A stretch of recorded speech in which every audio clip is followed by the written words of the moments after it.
On Christmas Eve, the poor mother's daughter says, "Mister, my mum is crying in the bathroom." Snow fell slowly over downtown Denver.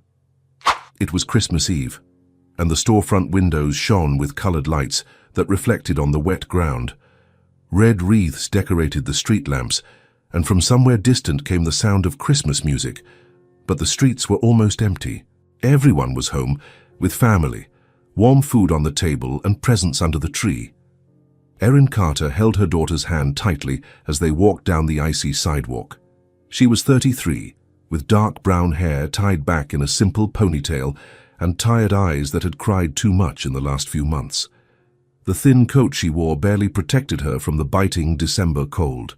Unemployed for 6 months, no money in the bank, no way out, no hope.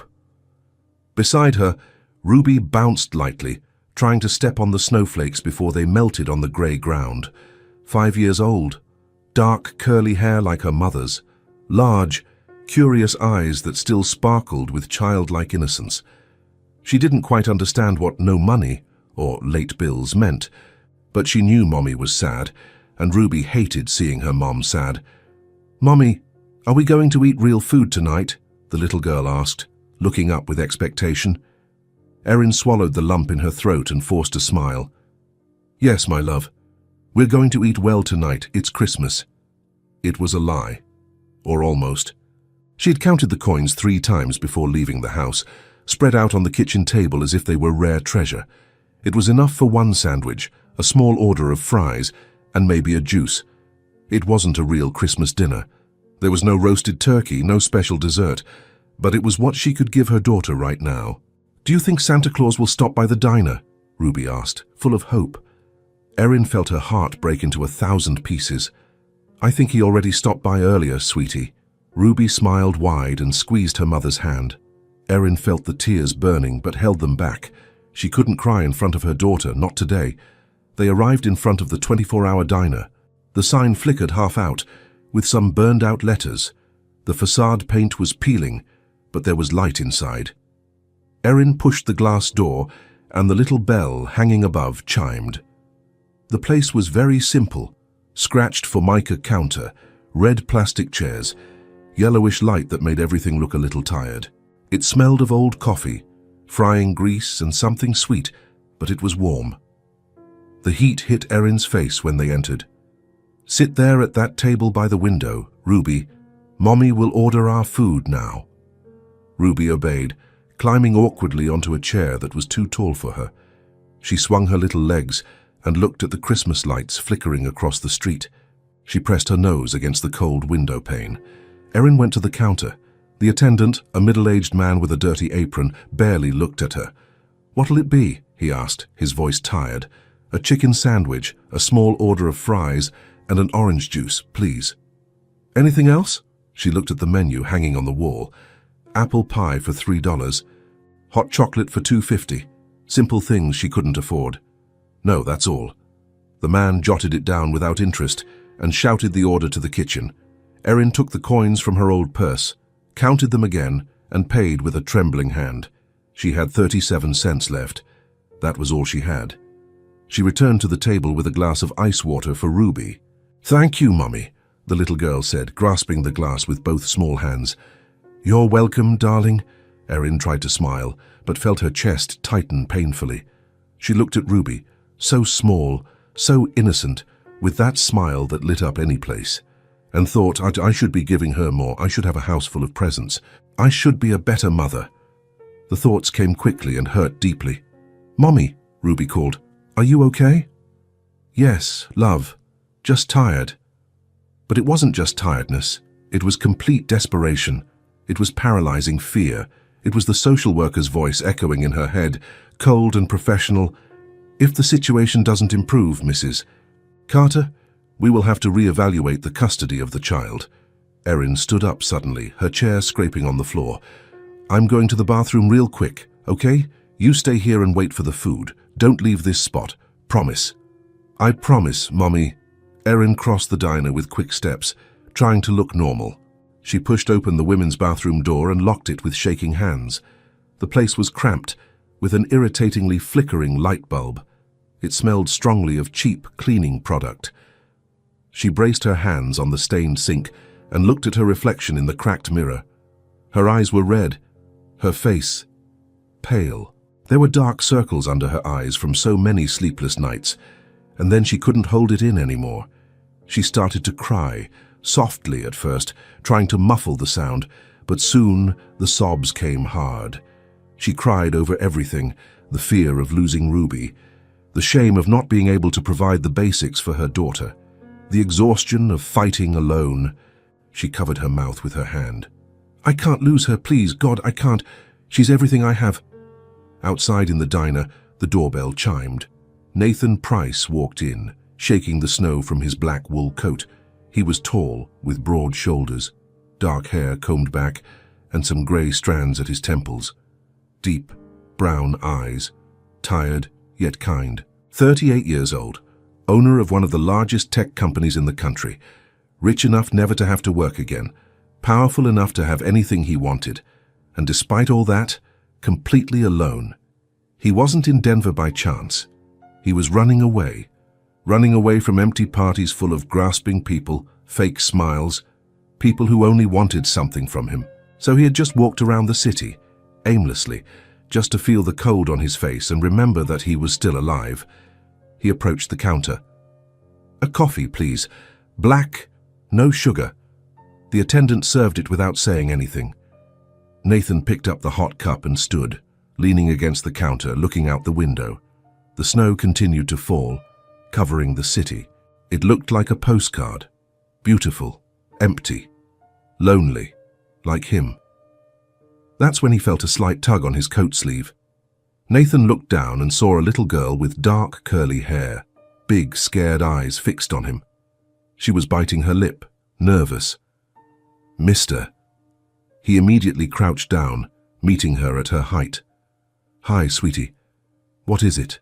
Is everything all right?" Ruby bit her lip harder. Then she quickly looked at the bathroom door and back at him. "She's crying a lot. Can you help her?"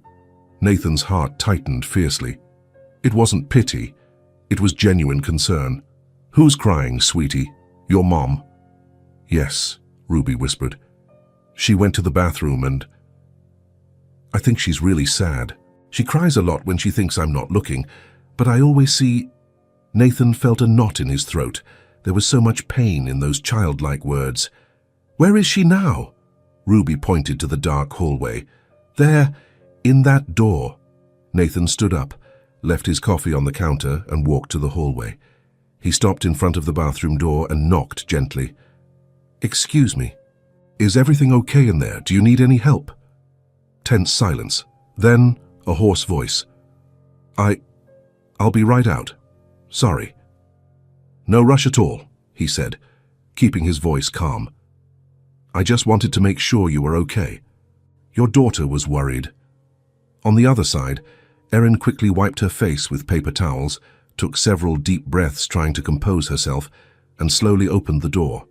She expected to find maybe an attendant, but it was a man, tall, expensive coat, but kind eyes. "Your daughter was worried about you," he repeated. Erin widened her red eyes. "Ruby, she called you?" "She did, and she did very well." Erin didn't know what to say. She felt exposed, ashamed. This man was clearly someone important, and her, just a broken mother. Nathan saw her red eyes, her nervous manner. "Wait here just a second." He walked back to the counter, grabbed a cup of ice water and brought it back to her. "Maybe this will help you breathe a little." Erin took it with shaking hands and drank slowly. The cold water went down, soothing the lump in her throat. He didn't say anything else. He didn't ask invasive questions. He just stood there, without pressure, without judgment. "Thank you," she murmured. "You're welcome. Seriously." They walked back to the table together. Ruby smiled in relief when she saw her mother. "Mommy, the mister is very nice." Erin tried to smile. "Yes, he was kind." The attendant brought the sandwich and fries, placing them on the counter. Erin went to get them, but Nathan stepped forward. "Let me bring those over for you." He brought the plate and placed it in front of Ruby. The little girl looked at it with sparkling eyes. "Thank you." Nathan stood next to the table, feeling a little awkward. He didn't want to leave. He didn't know why. He just didn't want to go. "Are you going to spend Christmas here at the diner?" Erin lowered her eyes. "Yes, we don't have anywhere else." Ruby, who had already taken a bite of the sandwich, nodded excitedly. "We're having a Christmas sandwich. It's our new tradition." The way she said it so happily, making it sound magical when it wasn't, made Nathan's chest ache. He looked at Erin, who was avoiding his gaze, clearly embarrassed, and that's when he decided. An impulsive decision, maybe even a crazy one, but it felt like the most right thing. "Would you two like to spend the night with me?" Erin looked up sharply, surprised. "What?" "Nothing complicated, I promise," he said carefully. "Just company. I live close by. I have real food, a Christmas tree, and, to be honest, I was alone tonight too, completely alone." There was something true in his voice, something sad and real. Erin hesitated. She didn't know this man, but something about him seemed safe, trustworthy, and Ruby's eyes were already sparkling. "Please, Mommy, he has a Christmas tree." Erin looked at her daughter, then at the strange man. She took a deep breath. "Are you absolutely sure?" "Absolutely sure," Nathan said, and truly smiled. "It would be an honor to have your company." 20 minutes later, the three of them were in an elevator going up in silence. Ruby squeezed her mother's hand, her eyes glued to the numbers flashing. Erin was still tense, trying to process everything, trying to trust. When the door opened, Ruby let out a little gasp. The penthouse was huge. Dark leather couches, a crackling fireplace, giant windows showing the entire city covered in snow. And in the corner of the room, a 10-foot Christmas tree full of golden lights and shiny ornaments. "Wow," Ruby whispered, her mouth open. "It's the prettiest tree in the world." Nathan smiled. "You can go closer. You can touch the ornaments." The little girl didn't need to be told twice. She ran to the tree, mesmerized, touching the colored balls like treasures. Erin stood still at the entrance, her hands clasped nervously. Everything there was expensive, beautiful, perfect. She felt out of place. "Really, relax," Nathan said, taking off his coat. "Make yourself at home." "My home is your home." He walked to the open-plan kitchen, all marble and stainless steel. He started taking containers out of the fridge: roast turkey, creamy mashed potatoes, roasted vegetables, French bread, an apple pie. "I'm not the best cook," he joked, turning on the oven, "but we can heat everything up and have a decent dinner." Erin finally moved. She went to the kitchen. "Let me help, please. It's the least I can do." "You don't have to. I want to," she insisted, with determination.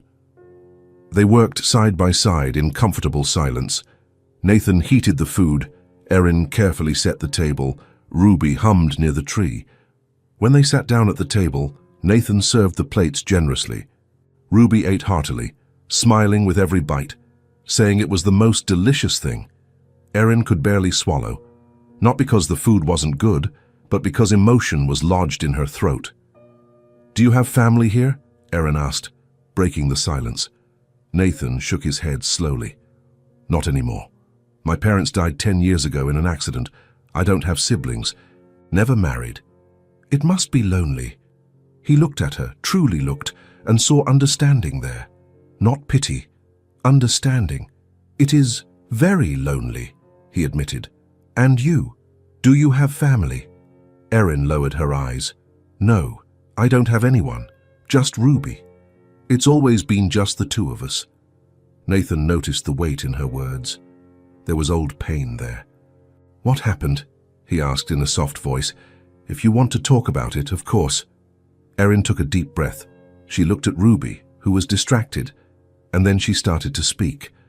She explained that she had been unemployed for 6 months, that she had knocked on every door, left resumes everywhere, but no one called. She told him about the late bills, the overdue rent, the food running out, and then, her voice trembling, she told him about the social worker.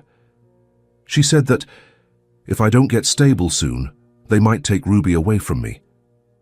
Tears streamed down her face. "They said I can't provide the basics, that she would be better off with another family. Her voice broke. I don't want to lose my daughter.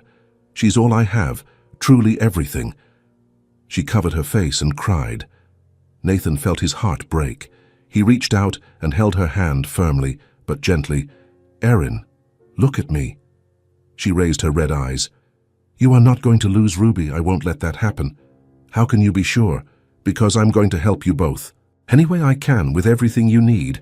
You're not alone in this anymore. She cried more, but this time hope was mixed in. Ruby, who had heard her mother crying, dropped her cup and ran over. She climbed onto Erin's lap and hugged her neck tightly. Don't cry, Mommy. Nathan said he'll help, and I believe him. Erin hugged her daughter with everything she had. Nathan looked at those two and felt something he hadn't felt in years.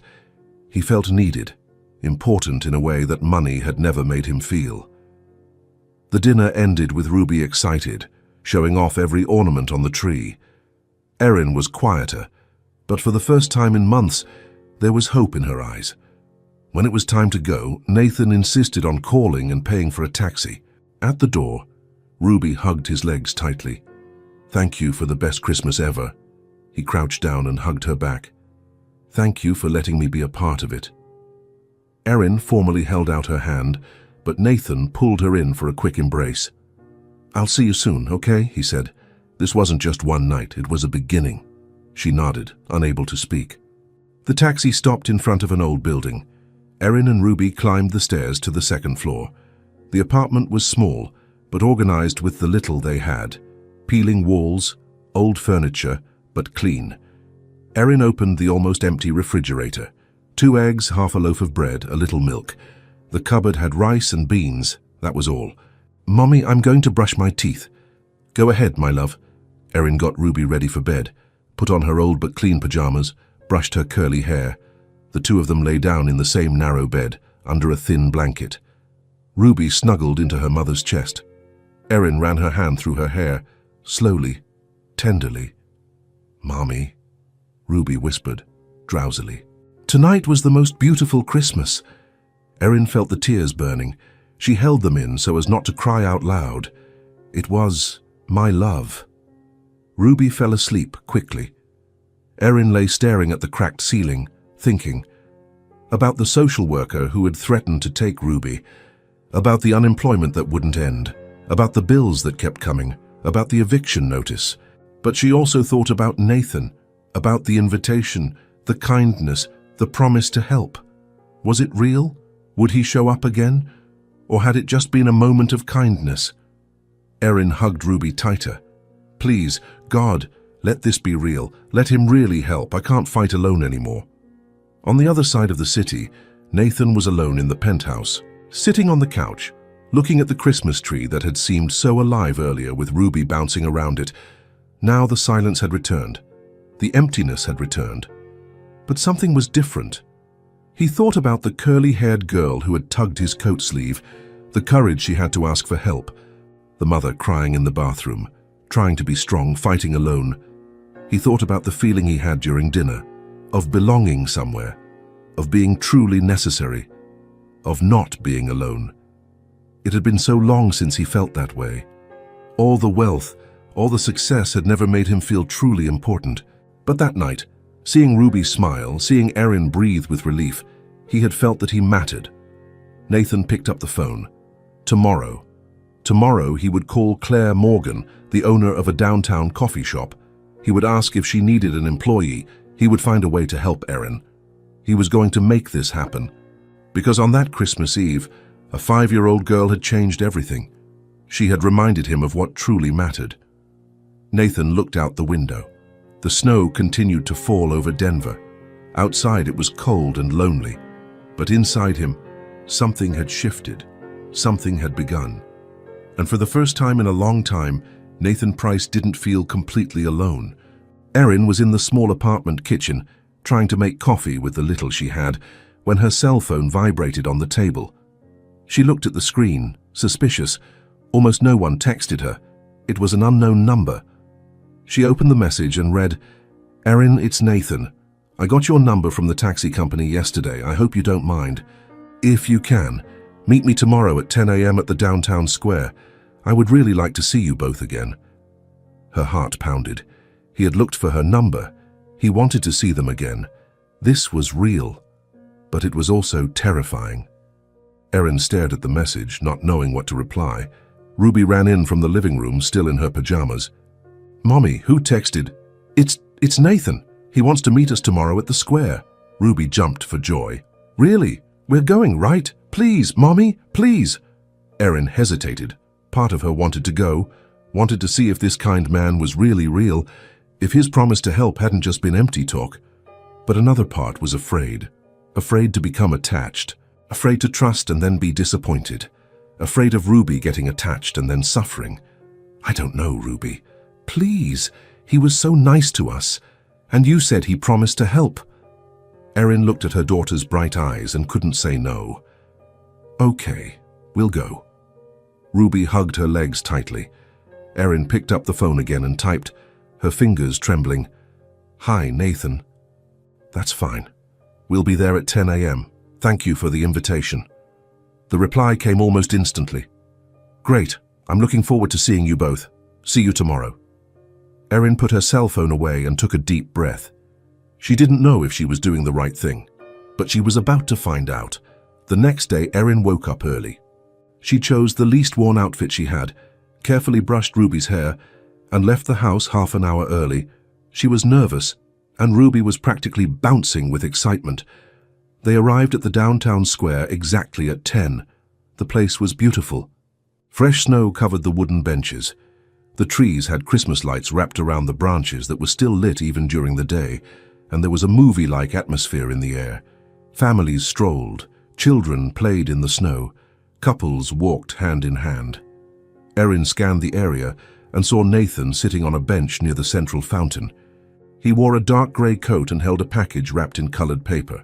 When he saw them, he stood up and waved, smiling. Ruby let go of her mother's hand and ran towards him. "Nathan!" He immediately crouched down, opening his arms. Ruby hugged him like an old friend, and he laughed, surprised and touched by the reception. "Hi, Ruby. How are you?" "Good. Mommy said you wanted to see us." "I did very much." Erin walked up slower, her hands in the pockets of her thin coat. "Hi, Nathan." He stood up and smiled at her, sincerely. "Hi, Erin. Thank you for coming. I know it might have been strange that I looked up your number." "No, it's fine," she interrupted, blushing slightly.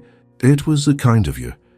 They stood there for a second, feeling a little awkward, until Ruby tugged on Nathan's coat sleeve. "What's that?" she asked, pointing to the package. Nathan smiled widely. "Oh, this. I brought something for you." He crouched down again and handed the package to Ruby. She took it with sparkling eyes and looked at her mother, as if asking for permission. "You can open it, my love," Erin said, her voice slightly choked. Ruby tore the paper open excitedly and found a rag doll. It was simple, handmade, with dark brown yarn hair, embroidered eyes, and a blue dress with white flowers. It wasn't expensive or sophisticated, but it was beautiful, and it had clearly been chosen with care. Ruby hugged the doll against her chest and looked at Nathan with tears in her eyes. "She's perfect." Nathan smiled, relieved. "I'm glad you like her. I thought you might want a little friend." Ruby looked at the doll, thinking, and then announced with conviction, "She's going to be named Hope." Erin felt her heart tighten. Hope. It was exactly what that doll represented. Nathan also looked moved. "Hope is a beautiful name." Ruby hugged the doll again, and then hugged Nathan. "Thank you. Thank you so much." Erin watched everything, touched and at the same time uncomfortable. So much kindness was hard to accept. She wasn't used to it, and she was afraid that it would all be fleeting, that Nathan would leave and break Ruby's heart. Nathan stood up and looked at Erin. "Do you want to walk around a bit? Enjoy the square." "Sure." They started walking along the paths in the square. Ruby went ahead, skipping in the snow and talking to the doll Hope, showing her everything as if the doll were truly alive and curious. Nathan and Erin walked side by side, in silence at first, until Erin mustered the courage and spoke, her voice low and serious. "Nathan, I appreciate everything you've done. The dinner, the taxi, the doll, but I don't want to depend on you." He stopped walking and looked at her, surprised. "Depend on me? Yes, I don't want you to feel like you have to take care of us.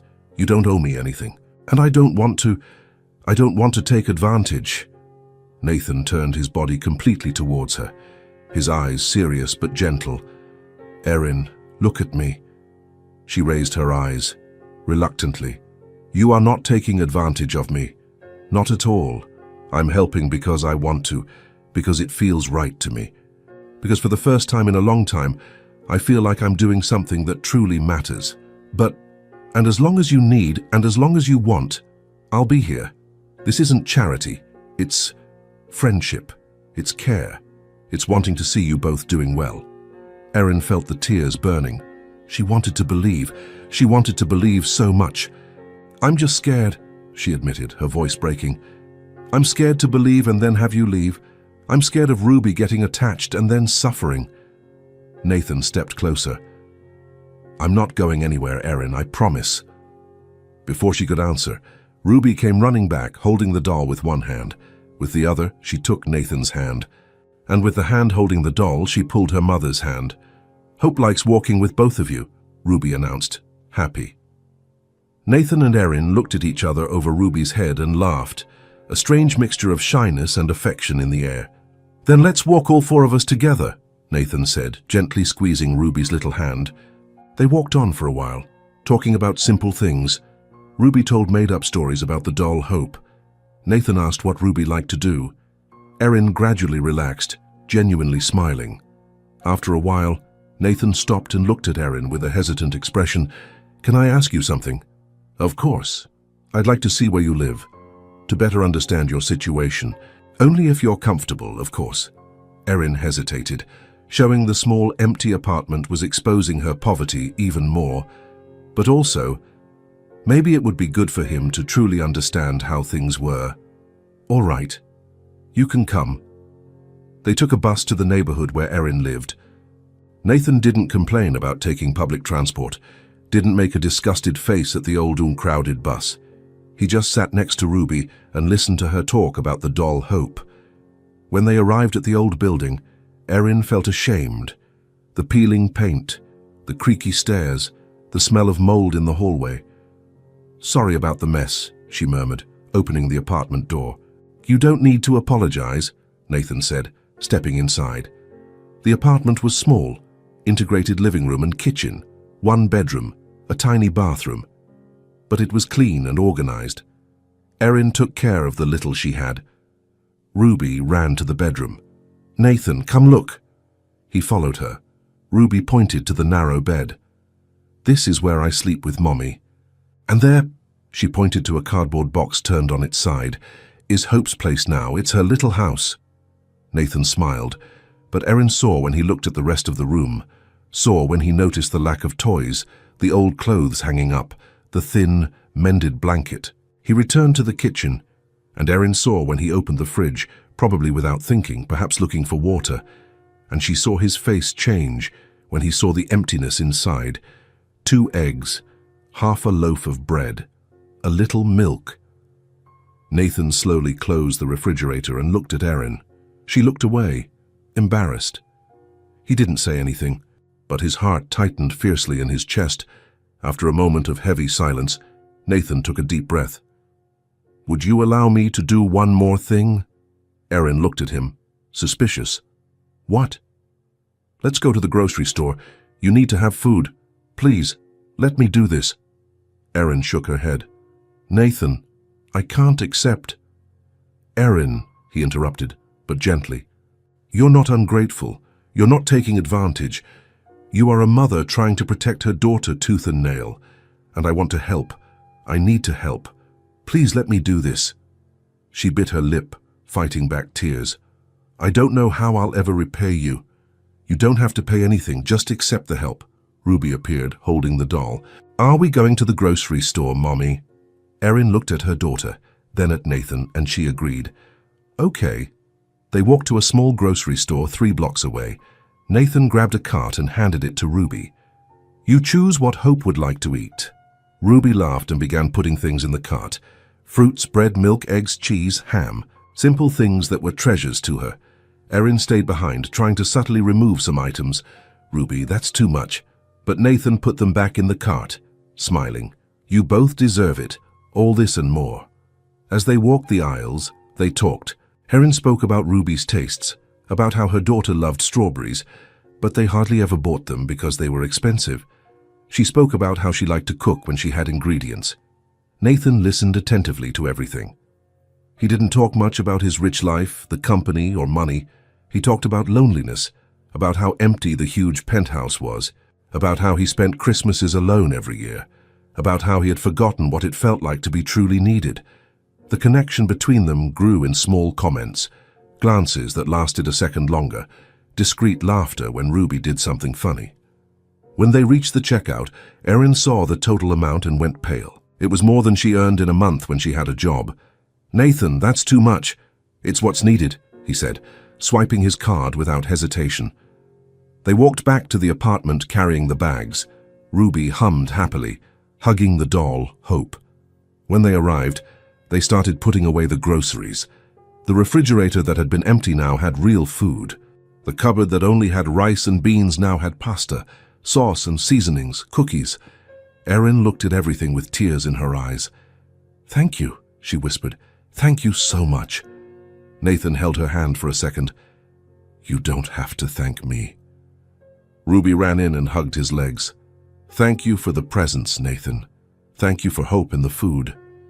Now Hope is part of our family." He crouched down and hugged her back. "And I hope you know that. You can count on me, always." That's when it happened.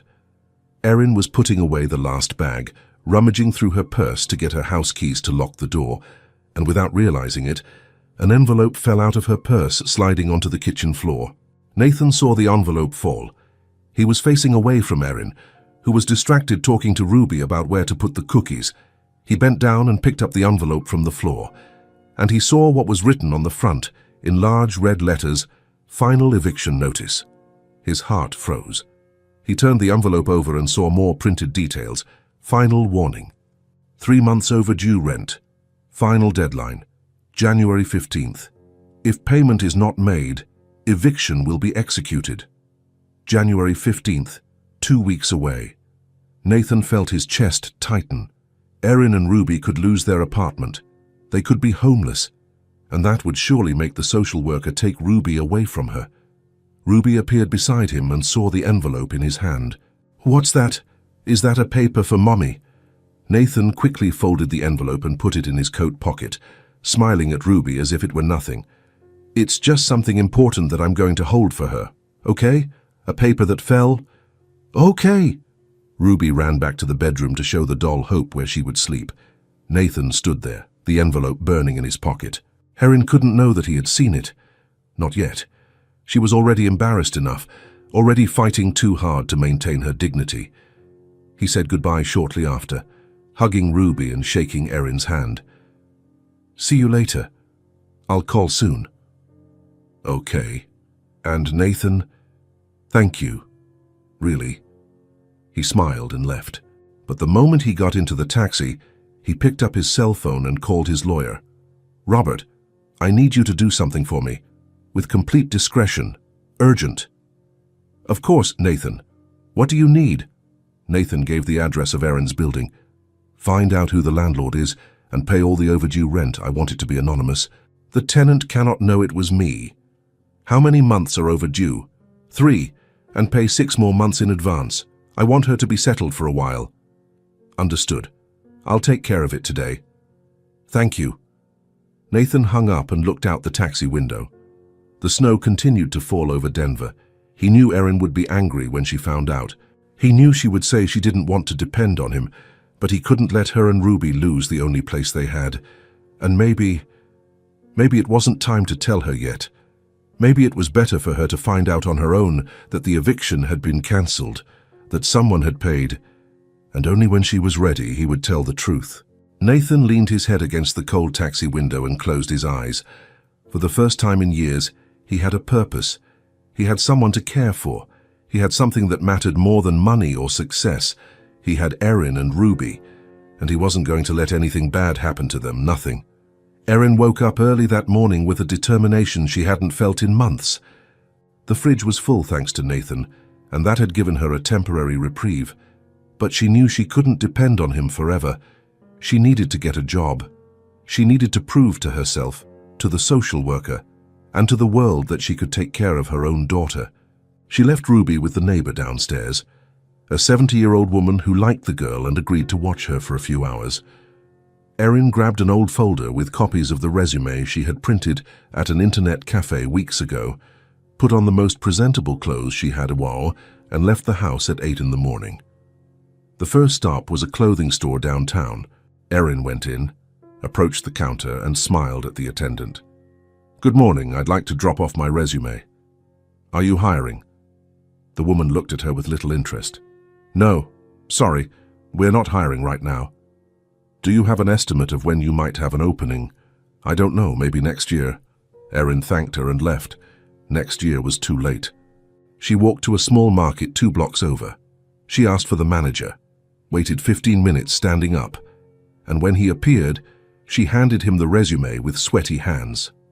"I'm looking for a job, any position, cashier, stocker, cleaner, anything." The manager skimmed the resume, barely reading it.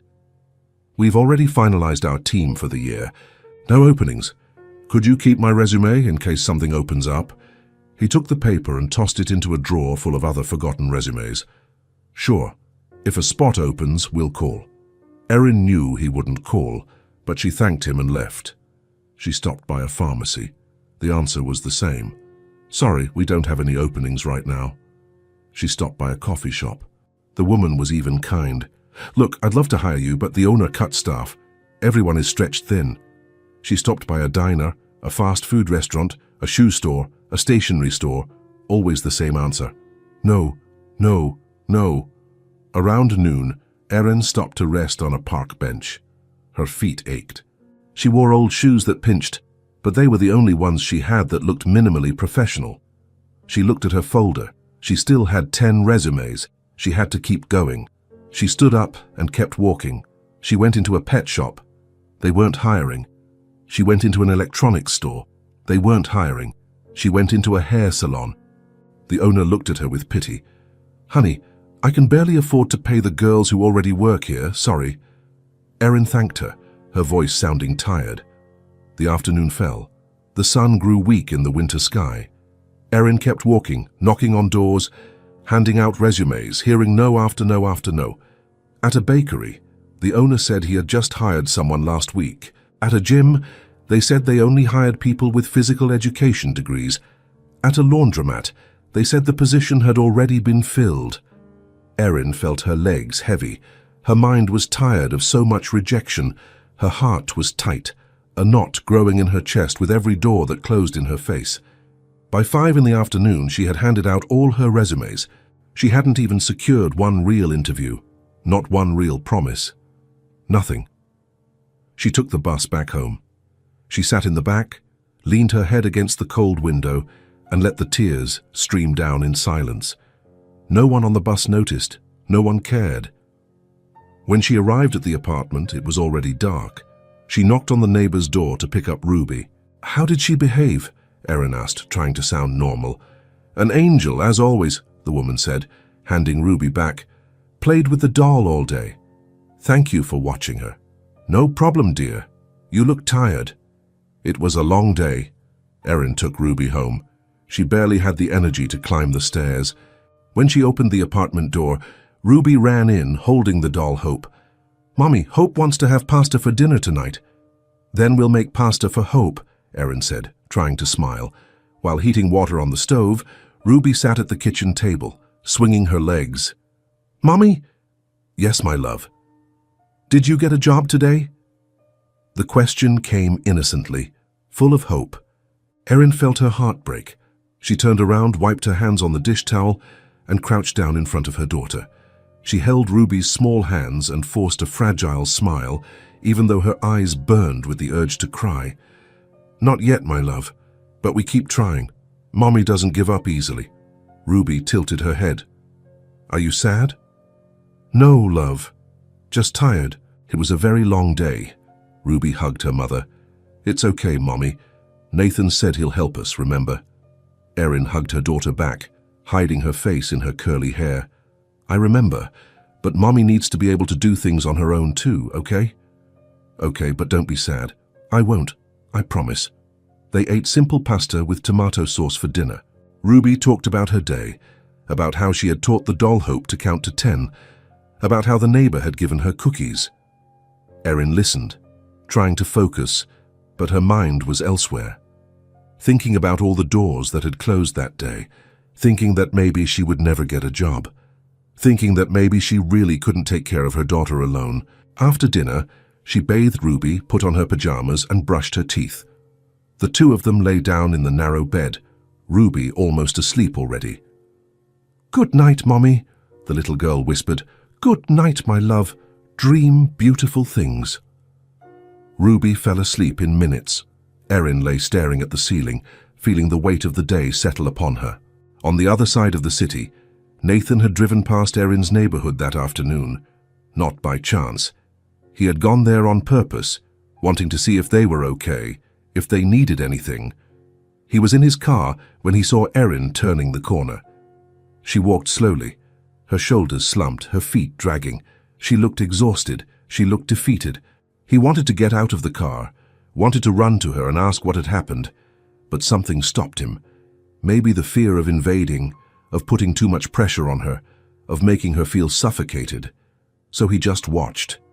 He saw her enter the building, climb the stairs with difficulty, and disappear behind the door.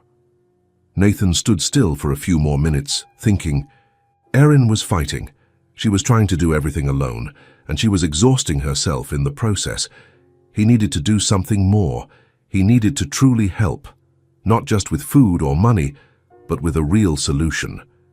He picked up his cell phone and opened his contacts. He searched for Claire Morgan's name, his college friend, owner of a coffee shop downtown.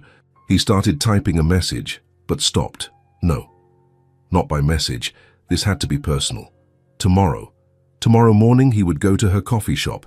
He would talk face to face. He would ask for a favor, not for himself, for Erin, for Ruby. He would find a way for Erin to get a real job, a place where she could work with dignity, earn her own money, prove that she could do it. Nathan put his cell phone away and looked at the window of Erin's apartment, 2 blocks away. The light was still on.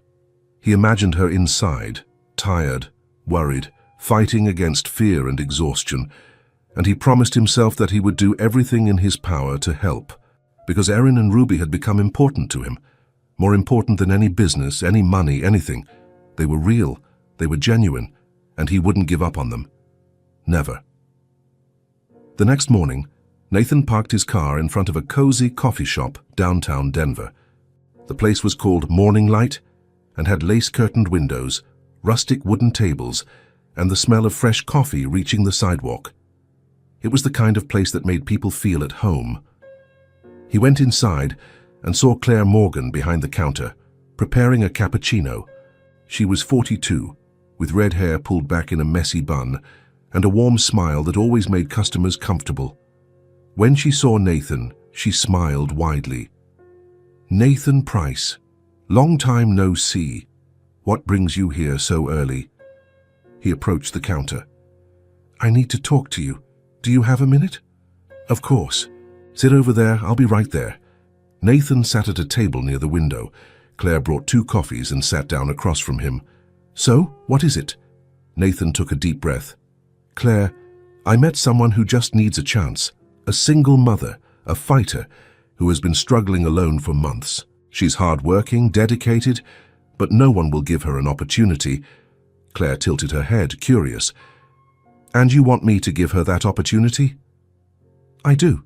She needs a real job, and I know you're fair, that you treat your employees well. It would be perfect for her." Claire took a sip of her coffee, thoughtful. "You like this person, don't you?" Nathan hesitated, but then nodded. "Yes, her and her little daughter, they changed something in me." Claire smiled. "Okay, I agree to meet her, but make it clear that I'll hire her because she deserves it, not as a favor to you." "I know, and that's exactly why I asked you. Have her come in tomorrow morning, 9 o'clock. Thank you, Claire, seriously. Nathan left the coffee shop and called Erin. The phone rang 3 times before she answered. Hello? Erin, it's Nathan. Is everything okay? Everything is fine. Did something happen? No, nothing bad. Actually, I have some news. There's a coffee shop downtown, the Morning Light, that needs an employee. The owner is my friend. She agreed to give you an interview. Silence on the other end. Nathan, you did that for me. I just talked to her. The rest will be up to you, but I think you have everything it takes to get it. Erin felt the tears burning. When is the interview? Tomorrow, 9 in the morning. Can you make it? I can. I'll go. Thank you, Nathan. You don't have to thank me. Good luck. The next day, Erin woke up before the alarm rang. She showered, chose the best outfit she had, tied back her hair, and took a deep breath. She left Ruby with the neighbor again and left an hour early just to make sure she wasn't late. She arrived at the Morning Light at 8:50. The coffee shop was beautiful, welcoming. She went in and approached the counter. Good morning, I have an interview with Claire at 9. The red-haired woman smiled. You must be Erin. I'm Claire. Come, sit here. They sat at a secluded table. Claire poured coffee and looked at Erin attentively. Tell me a little about yourself. Erin took a deep breath and decided to be completely honest. I'm 33. I'm a single mother to Ruby, who is 5. I've been unemployed for 6 months. I knocked on every door I could, but no one gave me a chance. I don't have experience in a coffee shop, but I learn fast. And I swear I will dedicate myself completely if you give me this opportunity. Claire watched her for a moment. She saw the honesty in her eyes, her firm posture despite her nervousness, the genuine desire to work. Can you start next week? Erin's eyes widened. Really? Really? I'll teach you everything. Hours from 9 to noon, Monday through Friday. That gives you time to pick up your daughter from school afterwards. Minimum wage to start, but with the possibility of a raise. Erin started crying right there, in front of Claire. Thank you. Thank you so much. I won't disappoint you. I promise. Claire smiled and squeezed her hand. I know you won't. Welcome to the team. Erin left the coffee shop floating. She had done it. She'd gotten a real job. She called Nathan as soon as she was outside. Nathan, I got it. She hired me. On the other end, Nathan smiled widely. I knew you would get it. Congratulations, Erin. Truly. Thank you for the referral. You did it on your own. I just opened the door.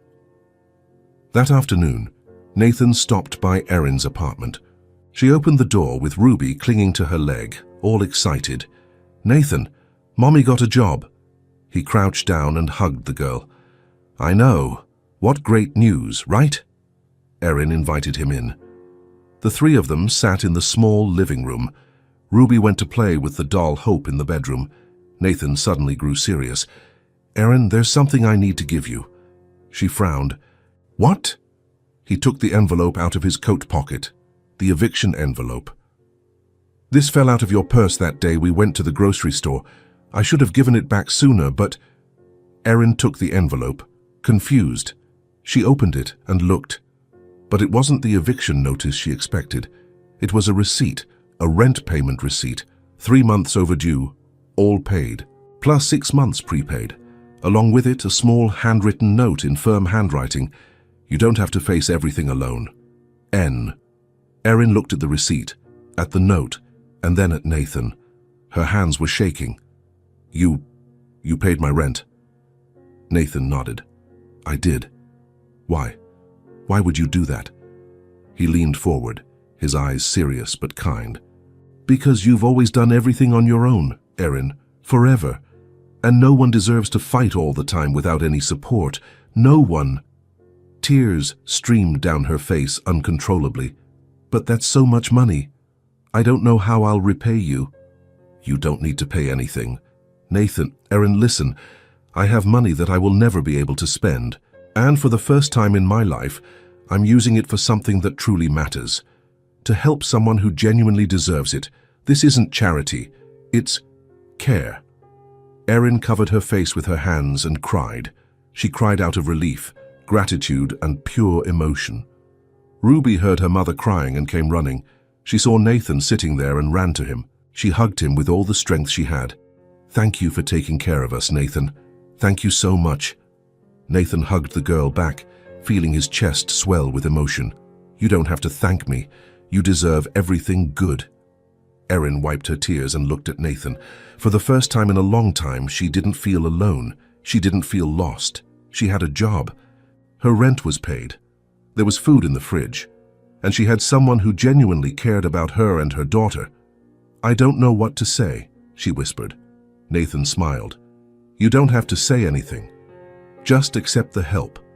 And keep being that incredible mother that you are." Ruby sat on Erin's lap, and the three of them sat there in the comfortable silence of the small living room. The bond between them was stronger than ever. Erin finally had real hope. Nathan finally had a purpose, and Ruby finally had a family growing around her. Things were changing, and for the first time, they were changing for the better. The following weeks were different from anything Erin had experienced in recent months.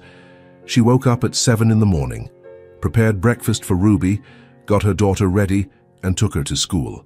Then she took the bus downtown and always arrived at the morning light 15 minutes before time.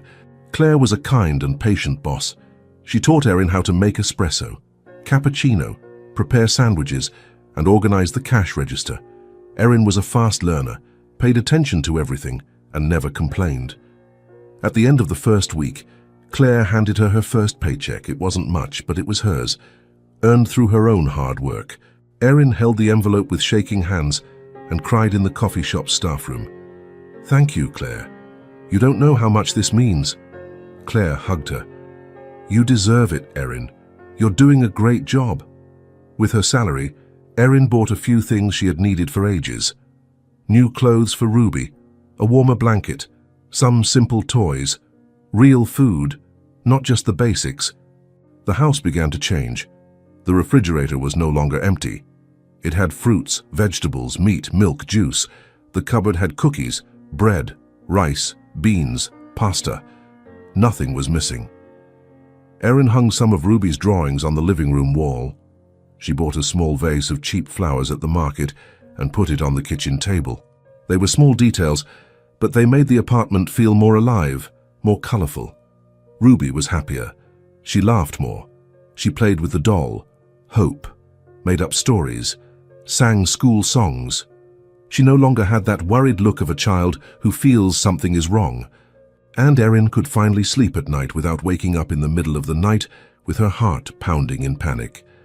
The routine was working. She worked in the morning, picked up Ruby from school at noon, and spent the afternoon with her daughter. She did housework, played, and cooked. Nathan showed up occasionally to visit, always bringing something small. A coloring book for Ruby, a chocolate, flowers for Erin. He never invaded, never pressured. He was just present. And for the first time in a long time, Erin felt that she had control over her own life. Until on a Tuesday afternoon, the doorbell rang. Erin opened the door and froze. It was the social worker, the same woman from months ago with the same grey suit and the same black folder under her arm. "Good afternoon, Mrs. Carter. I came to do the follow-up visit." Erin's heart pounded. For a second, the old fear returned. But then she took a deep breath and remembered. Everything was different now. "Of course. Please come in." The social worker entered and looked around. Erin saw when she noticed the changes, the full fridge, the organized apartment, Ruby playing happily on the living room floor with the doll Hope. "May I see the kitchen?" the social worker asked. "You may." Erin opened the refrigerator, showed the cupboard with food. The woman noted everything on her clipboard. "And the work. Did you get a job?" "Yes. I'm working at a coffee shop downtown. Morning Light. I started the second week." The social worker noted the name of the coffee shop. "And how is Ruby?" "She's fine, happy, eating well, sleeping well, going to school every day." The woman crouched down in front of Ruby. "Hi, Ruby. Do you remember me?" Ruby nodded, a little shy. "Are you happy here with your mom?" "I am. Mommy got a job, and now we have food, and Hope has a place to sleep." The social worker smiled. It was the first time Erin had seen her genuinely smile. She stood up and looked at Erin. Can I speak with you privately? Of course. They walked to the door. The social worker closed her clipboard and looked at Erin with a gentle expression. Erin, you are doing very well indeed. The house is organized, there is food, you have stable employment. Ruby is clearly happy and healthy. Erin held her breath. So? The social worker smiled. There is no longer any risk here. There is no reason for us to take away custody of your daughter. You no longer need follow-up. I will close the case. Erin's legs almost gave out. She held onto the wall. Really? Really? You proved that you can take care of your daughter, and you're doing an excellent job. Congratulations! Erin started crying right there, in front of the woman who had caused her so much fear. Thank you so much. The social worker squeezed her shoulder. You don't have to thank me. This is your achievement. Keep it up. She left. Erin closed the door and leaned against it, crying out of relief, happiness, and gratitude. Ruby ran to her. Mommy, why are you crying? Erin picked up her daughter and hugged her tightly. Because Mommy is so happy, my love. So happy. Did the lady leave? She did, and she's not coming back, because everything is okay now. Ruby hugged her mother's neck. I always knew everything was okay. You're the best mom in the world. Erin squeezed her daughter against her chest and cried more. Later, around 6 in the evening, the doorbell rang again. Erin opened it and saw Nathan standing there, a smile on his face. Hi, I brought pizza. I thought maybe you two would want... He didn't finish the sentence because Ruby came running and jumped on him. Nathan! The lady came here. Nathan looked at Erin, worried. The social worker. Yes, Ruby continued, extremely excited. And she said Mommy is great and no one is going to take me away from her. Never again. Nathan felt his chest swell with emotion. He looked at Erin, who was standing in the doorway with red eyes but smiling. She didn't say anything. She just looked at him with such profound gratitude that words weren't necessary. Nathan understood everything. He understood the relief, the happiness, the weight that had been lifted from her shoulders. He walked in, closed the door, and hugged Erin. She let him. For the first time, she truly let him hug her. And she cried on his shoulder, releasing everything she had held onto for so long. Thank you, she whispered, for everything, for not giving up on me. Nathan held her gently. I would never give up on you both. Ruby hugged both their legs. Can we eat pizza now? They laughed. Nathan wiped the tears from Erin's face with his thumb. Let's eat pizza. You two deserve to celebrate. They sat at the small kitchen table. They ate pizza, laughed, and talked. Ruby told him everything that had happened at school. Erin talked about her job at the coffee shop. Nathan listened to everything with genuine attention, and for the first time, that small apartment felt like a real home, full of life, full of hope, full of love. Erin looked at Nathan across the table, at Ruby sitting between them happily eating pizza, and felt something she hadn't felt in years. She felt peace. Life had changed, and it had changed for the better, and she knew, deep in her heart, that much of it was because of the man who had appeared out of nowhere on a Christmas Eve and had decided to stay. Erin looked at the calendar hanging on the refrigerator.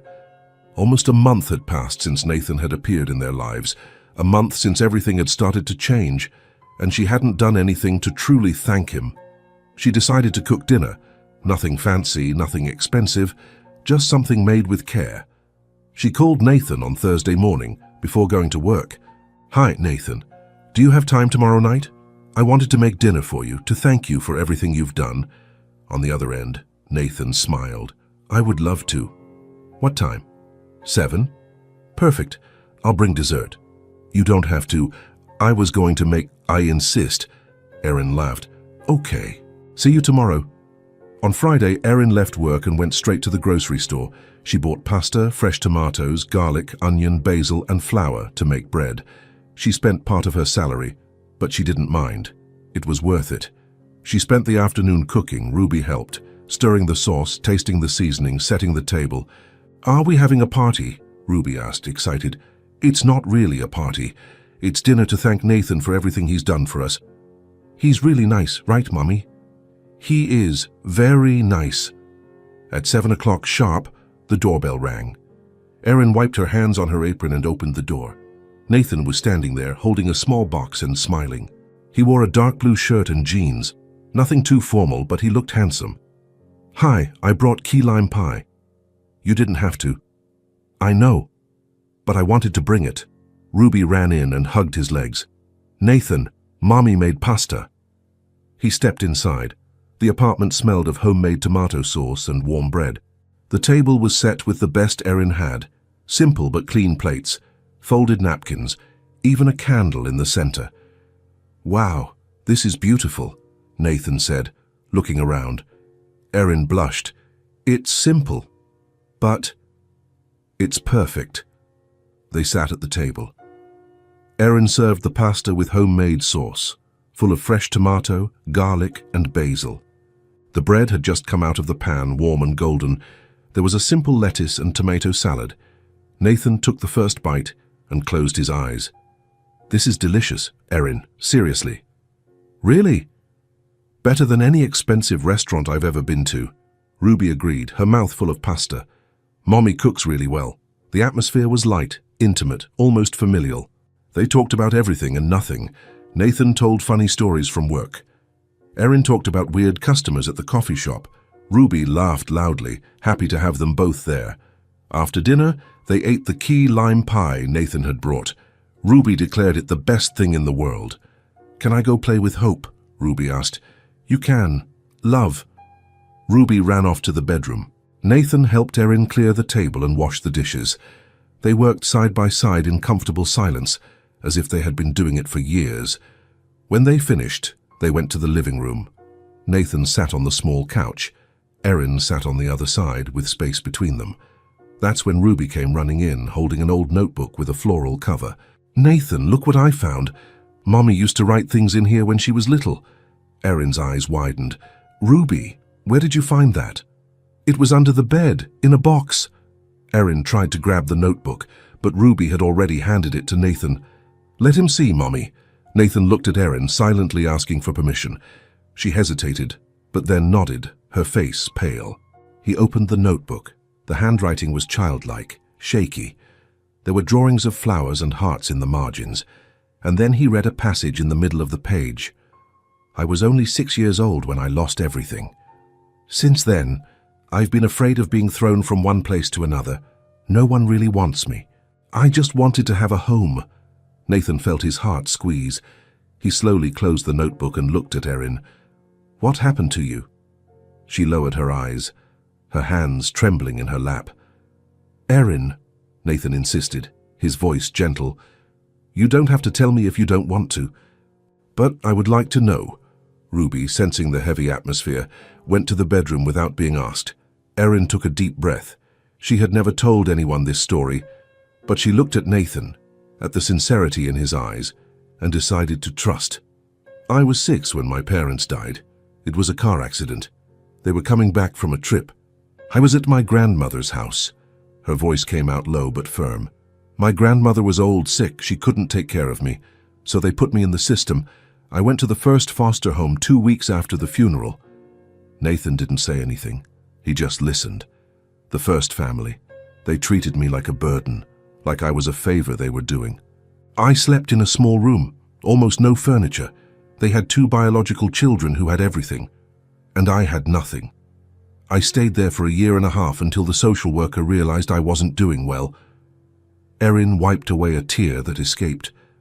"They put me in a second family. This one was better, more stable. They had money, but it was distant, cold.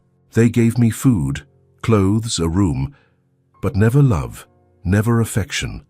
I was an obligation." Nathan felt his throat tighten. "I grew up feeling like I didn't belong anywhere, that I was disposable, that at any moment someone would arrive and take me away again. And do you know who always showed up to do that? Social workers." She looked at Nathan, her eyes full of pain. "I developed a dread of them, because they were always the ones who showed up to change everything, to take me from one place and throw me into another. And when I got pregnant with Ruby, I promised myself that she would never, ever go through that." Her voice broke. "That's why I fought so hard. That's why I didn't ask for help. Because I would rather starve than let someone take my daughter from me. I couldn't let her feel what I felt, and I couldn't." Erin covered her face with her hands and cried, "I spent my whole childhood afraid of being discarded, and when you showed up, being so kind, I was afraid again. Afraid to believe and to become attached and then have you leave. I didn't want you to pity me." Nathan moved closer on the couch and sat next to her. He took her hands in his. "Erin, look at me." She raised her red eyes. "I don't pity you. I feel admiration. You are the strongest person I have ever met in my life. You went through things no one should have to go through, and yet you raised a beautiful, loving, happy daughter.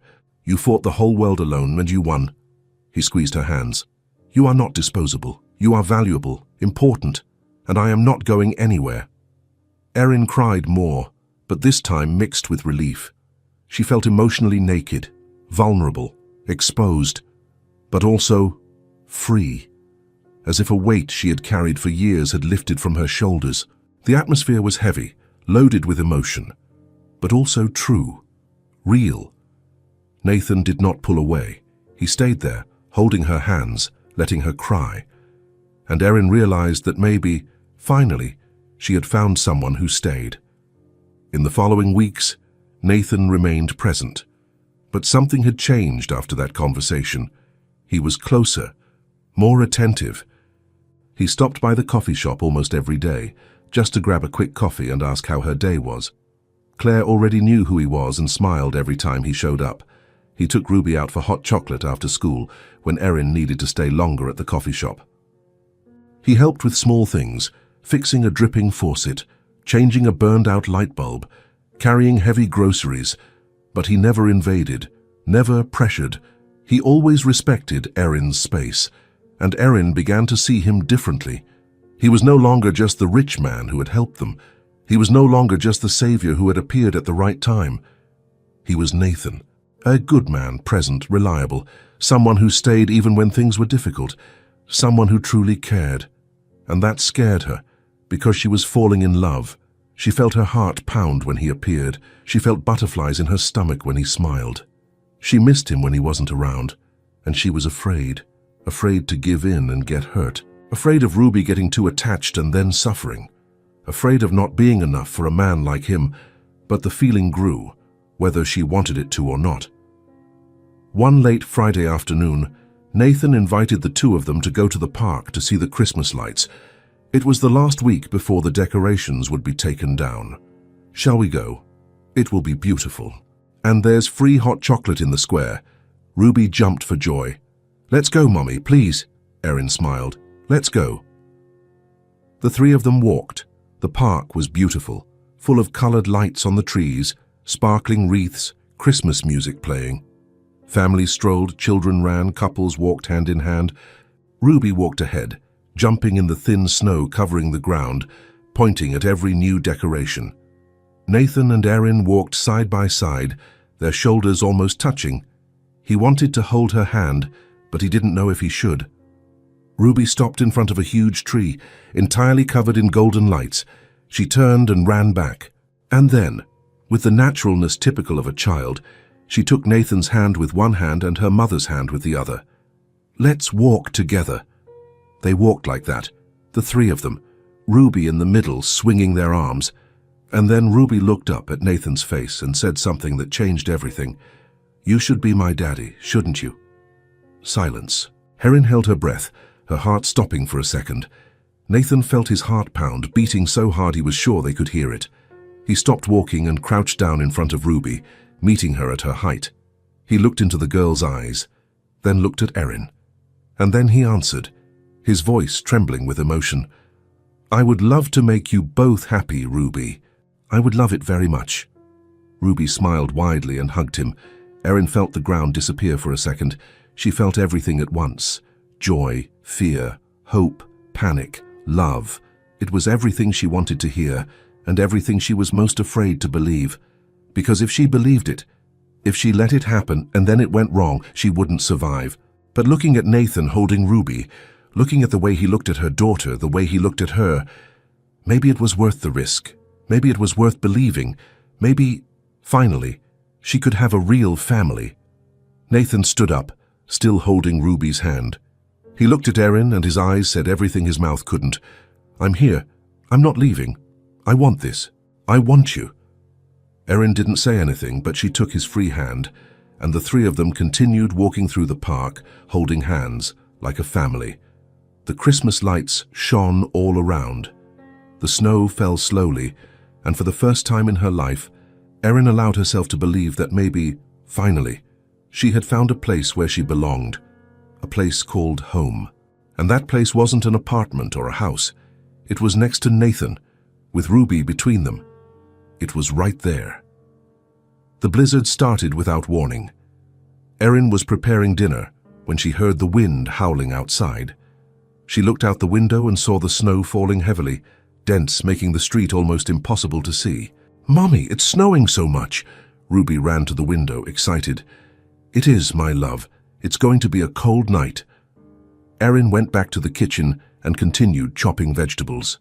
She was almost finished when everything suddenly went dark. The power went out. The refrigerator stopped making noise. The heater shut off. Everything went silent and dark. Ruby let out a startled gasp. "Mommy!" "It's okay, love. The power must have gone out because of the blizzard. It will be back on soon." But Erin felt her own heart pounding, the dark, the cold, the feeling of being trapped. Memories came back too quickly. Her at 6 years old, alone in a dark room in some foster home, waiting for someone who never came. The fear of being forgotten, the fear of being alone forever. She tried not to show it, but her hands were trembling as she fumbled in the drawer where she kept candles. "Mommy, I'm scared," Ruby whimpered. "It's all right. Mommy will light a candle." Erin found a box of matches and lit a small candle. The faint light illuminated the kitchen. Ruby ran over and clung to her legs. The apartment was getting cold fast. Without the heater, the temperature would drop severely. Erin grabbed a blanket and wrapped Ruby in it. "Come, let's sit on the couch together." They sat on the couch, hugging under the blanket. The candle flickered on the table. Outside, the blizzard continued fiercely. Erin tried to look calm, but inside she was terrified. What if the power didn't come back on? What if it got too cold? What if... The doorbell rang. Erin was startled. Who would it be at this hour, in this blizzard? She walked to the door and opened it. Nathan was standing there, covered in snow, holding a large bag and a box. "I thought you might need some help." Erin felt tears of relief burning. "Nathan, oh, how did you—" "I saw on the news that the power was out in this part of the city. I came as fast as I could." He stepped inside, shaking off the snow.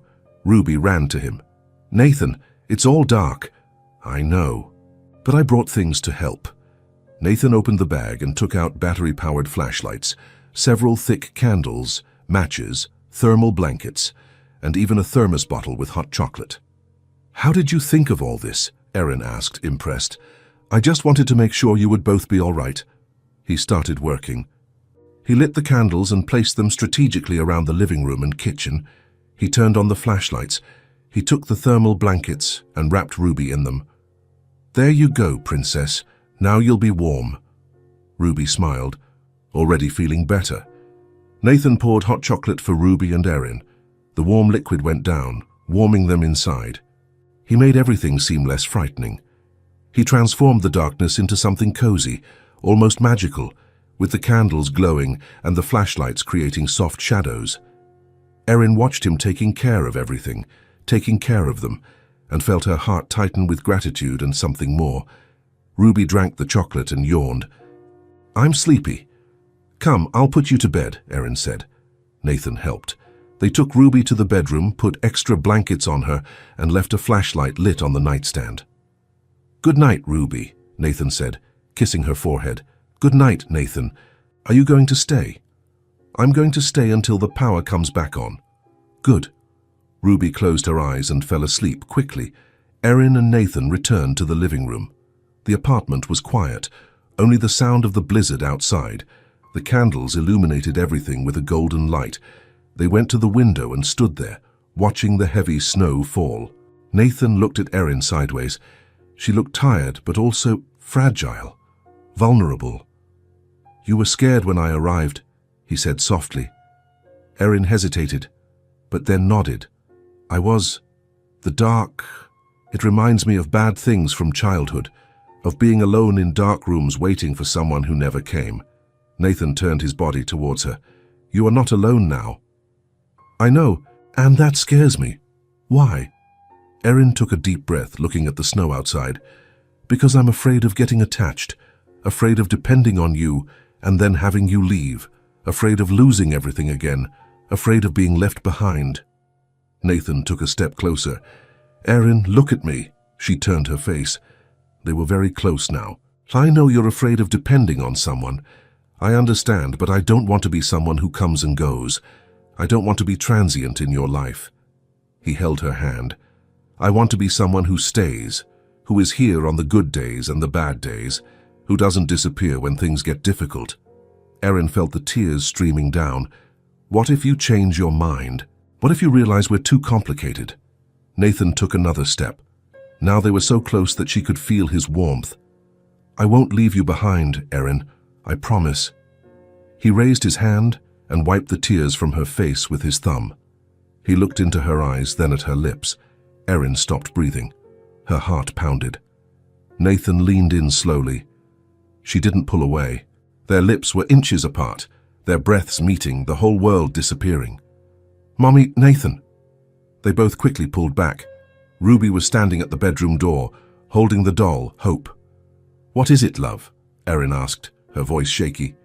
"I'm a little scared. Will you two sleep with me?" Erin and Nathan looked at each other. The moment had passed. "But maybe it was even better this way. Of course, my love, we'll sleep with you." The three of them went to the bedroom. The bed was small, but they fit. Ruby lay in the middle, Erin on one side, Nathan on the other. Ruby snuggled between them, hugging the doll Hope. "Now I'm not scared anymore," she whispered. Erin pulled up the blanket, covering all three of them. She looked at Nathan on the other side of Ruby. He looked back, and slowly, without Ruby seeing, their hands met over the blanket, fingers gently intertwined. They didn't say anything. They didn't need to. Ruby fell asleep first, breathing calmly. Erin lay watching her daughter, feeling Nathan's hand holding hers. And for the first time, she wasn't afraid. She felt safe. She felt at home.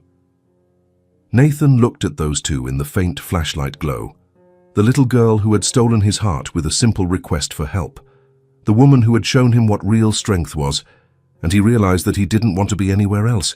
He wanted to be there in that small bed, in that simple apartment, with them, because there finally he belonged. Outside the blizzard continued, but inside that room, the three of them slept embraced. A family, not officially yet, not on paper yet, but in their hearts, they already were. And that was all that mattered. 3 months after that blizzard night, life had found a rhythm. Erin worked at the coffee shop every morning and loved the job. Claire had become more than a boss. She was a true friend. The salary wasn't huge, but it was hers, earned through her own effort. Ruby was happy, secure, full of life. She was doing well in school, had made friends, and the doll Hope remained her inseparable companion. And Nathan had become part of their routine so naturally that it felt like he had always been there. He stopped by the coffee shop every day for coffee and to see Erin. He picked up Ruby from school when Erin couldn't. He had dinner with them at least 3 times a week. He helped with homework, fixed things that broke, and played with Ruby's doll without complaining. He was present, always present, but he still slept in the penthouse on the other side of the city. He still had a life separate from theirs, at least officially. Until one Friday afternoon, he arrived at the apartment earlier than usual. Erin was on the couch, folding clothes. Ruby was still at school. "Hi," Nathan said, walking in. He had had a key for weeks. "Hi. Did something happen? You're early. I need to talk to you about something." Erin stopped folding clothes, her heart racing. "Is everything okay?" "It is. Actually. I hope it gets even better." He sat down next to her on the couch. He took her hand in his, nervous. "Erin, it's been 3 months that we've been in this routine. I stop by almost every day. I help with Ruby. I have dinner with you both, and I love every second of it." She smiled. "I love it too. But I don't want to be just someone who shows up anymore. I don't want to leave at the end of the night anymore. I want more." Erin held her breath. Nathan looked deep into her eyes. "I want to be your partner, truly. I want to be present every day in Ruby's life, not just a few times a week. I want to wake up with you, have breakfast together, watch Ruby grow up every day. I want us to be a real family." He squeezed her hand. "Erin, would you and Ruby accept moving in with me?" Tears immediately streamed down her face. "Nathan, I know it's fast. I know you're scared. But I'm sure, more sure than I've ever been about anything in my life. I love you, I love Ruby, and I want to build a life with you." Erin sobbed, covering her mouth with her free hand. "I've always been afraid of not having a real home," she said, her voice breaking. "I spent my whole life looking for a place where I belonged. And for a long time I thought that didn't exist for me." She looked at him through her tears. "But with you, I finally found it. It's not about the place, it's about the person. You are my home, Nathan." Nathan felt his own eyes fill with tears. "So, is that a yes?" "It's a yes." He pulled her into a tight hug. They both cried, laughing at the same time. That's when they heard the door open. Ruby ran in, her backpack hitting her back.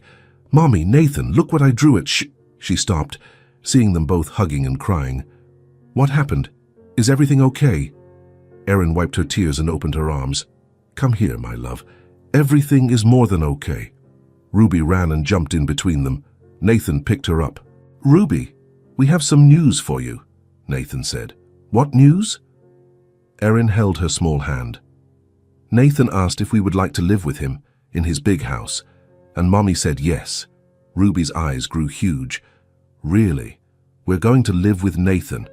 All three of us? And Hope too?" They laughed. "And Hope too," Nathan confirmed. Ruby screamed with delight and hugged his neck tightly. "That means exactly this. We're going to be a real family." Nathan looked at Erin over Ruby's head. She was crying again, but smiling, and he knew he had made the right decision. A year later, another Christmas. The penthouse no longer looked the same. It was no longer cold, silent, empty. Now it was full of life, color, noise, and love. Photos of the three of them were spread across the living room, Ruby at her school graduation, Erin and Nathan at the beach in the summer, the three of them making silly faces in front of the mirror, Ruby blowing out the candles on her 6th birthday. Ruby's toys were mixed with Nathan's books on the shelves. The doll Hope had a special spot on the couch. Colored drawings were hung on the refrigerator with magnets. The house smelled of home-cooked food. Erin had made turkey, mashed potatoes, and apple pie. It was Christmas Eve, and they were going to spend it together, as a family. The Christmas tree was in the same spot as always, but this year it had been decorated by the three of them. Each ornament had a story. Ruby was standing on a step stool with a special ornament in her hand. Nathan had bought it for her to put on top. It was a golden star engraved with the words, "Our Family." "Ready, Ruby?" Nathan asked, holding the step stool steady. "Ready?" She stretched and placed the star right on top of the tree. It looked perfect, shining above all the other ornaments. "I did it." Nathan picked her up, taking her off the stool. Erin came up behind and hugged them both, her chin resting on Nathan's shoulder. The three of them stood there, looking at the lit tree, at the star that said "Our Family." Nathan turned his head and kissed Erin, a soft kiss, full of love and promise. Ruby made a disgusted face, but she was smiling. "You guys are cheesy." They laughed. Nathan looked around the room. The house that a year ago was empty and lonely. The house where he spent Christmases alone, feeling lost. Now it was full. Of laughter, toys, photos, memories. Of family. Erin leaned her head on his shoulder. Ruby hugged them both. Outside, the snow began to fall again over Denver. The city lights shone brightly below. But inside that house, finally, there was a real home. A home built not of bricks or money, but of love, patience, trust, and the courage to believe. Erin looked at Nathan and whispered, "Thank you for not giving up on me." He kissed her forehead. "I will never give up on you both." Ruby yawned. "Can I open a present today? Just one?" They laughed again. "Tomorrow, Princess," Nathan said. "Tomorrow you can open all of them." "Okay." The three of them sat on the floor in front of the tree, Ruby in the middle, as always, Erin on one side, Nathan on the other, and they stayed there, just existing together. A mother who had fought alone her whole life and had finally found support. A little girl who had gained a father without having to lose her mother. A man who had everything and nothing until he found two people who gave meaning to everything. Outside, the snow continued to fall, but inside there was warmth, there was light, there was love, there was, finally, a home. If this story touched your heart, subscribe to the channel and turn on notifications so you don't miss the next ones. Leave a like because it helps this story get recommended to more people. See you in the next story.